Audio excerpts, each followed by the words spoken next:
கச்சத்தீவு கச்சத்தீவு கச்சத்தீவு இந்தியாவினுடைய நிலமா? கச்சத்தீவு யாருடைய சொத்து?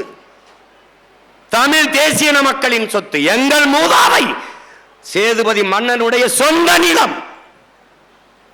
மன்னர் மானிய ஒழிப்பிலே அந்த நிலப்பரப்பை எடுத்து எங்கள் இனத்தின் வரலாற்று பகைவன் சிங்களனுக்கு பரிசாக கொடுத்தது இந்தியம்.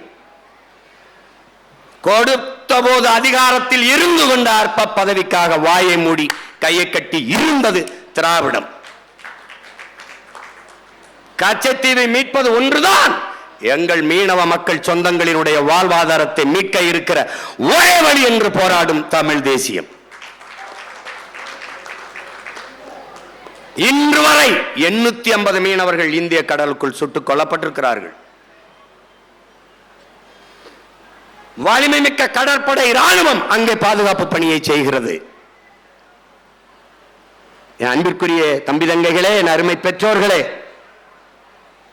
பேரன்பு கொண்டு நான் நேசிக்கும் தமிழ் பேரினத்தின் மக்களே, குஜராத்தில் அண்மையிலே ஒரு மீனவன் கைது செய்யப்பட்டு பாகிஸ்தான் கடற்படை ராணுவம் கொண்டு போகிற போது விரட்டி விரட்டி போய் திரட்டி பிடித்து அவனை மீட்டு கொண்டு வந்தது இந்திய கடற்படை ராணுவம். காட்சி இன்னும் வலையொலியிலே இருக்கிறது. அதே கடற்படை ராணுவம் இந்திய கடலுக்குள் இங்கே நிற்கிறது.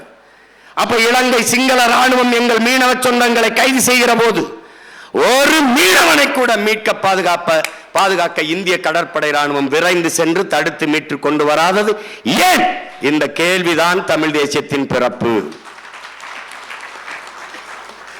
உன் சொந்த நாட்டு மீனவ மக்களை, உன் சொந்த நாட்டு குடிகளை, உனக்கு வாக்கு செலுத்தி வரி செலுத்தி இந்த நாட்டின் சட்டத்திட்டம் இறையாண்மைக்கு கட்டுப்பட்டு வாழ்கிற ஒரு இனத்தின் மக்களை சிங்கள ராணுவம் பக்கத்தில் இருக்க ஒரு சிறிய நாட்டு ராணுவம் சுட்டுக் கொள்கிற போது பாதுகாப்பு பணியை செய்கிறேன் என்ற பெயரிலே நிற்கிற உன் நாட்டு கடற்படை ராணுவம் தடுத்து காத்து காப்பாற்றாதது ஏன்?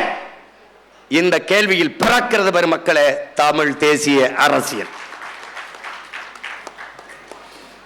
செத்து கடலிலே விழுந்து மிதக்கிற போது அந்த உயிரற்ற உடலை கூட மீட்டு தராத போது ஒரு கேள்வி எழுகிறதே, இந்த ராணுவம் அங்கே என்ன செய்து கொண்டிருக்கிறது, எதற்காக நிற்கிறது? அந்த கேள்வி பிறக்கிறது தமிழ் தேசியம். செத்து விழுந்த மீனவன் இந்த நாடுகளும் ஏடுகளும் இந்திய நாடாளுமன்றமும் எழுப்புகிறது. தமிழ் மீனவர்கள் சுடப்பட்டார்கள், தமிழ் மீனவர்கள் செத்தார்கள். அறிவார்ந்த பெருமக்களே, இலங்கை ராணுவம் இந்திய மீனவனை சுட்டது என்று நாடும் ஏடும் நாடாளுமன்றத்திலும் செய்தி பதியப்பட்டிருந்தால் அங்கே இந்திய தேசியம் இருக்கும். செத்து விழுந்த மீனவன் தமிழ் மீனவன் செத்தான் என்று செய்தி பதிகிற போது அவன் செத்த இடத்திலே இந்திய தேசியம் இறந்து தமிழ் தேசியம் பிறந்து விடுகிறது. தன் மகனை, தன் கணவனை பறிகொடுத்த எங்கள் தாய்கள், எங்கள் தங்கைகள், எங்கள் அக்காமார்களின் கண்ணீர் துளிகளில் கரைகிறது உங்கள் இந்தியம் திராவிடம், அதில் துளிர்க்கிறது தமிழ் தேசிய அரசியல். அறிவார்ந்த பெருமக்களே,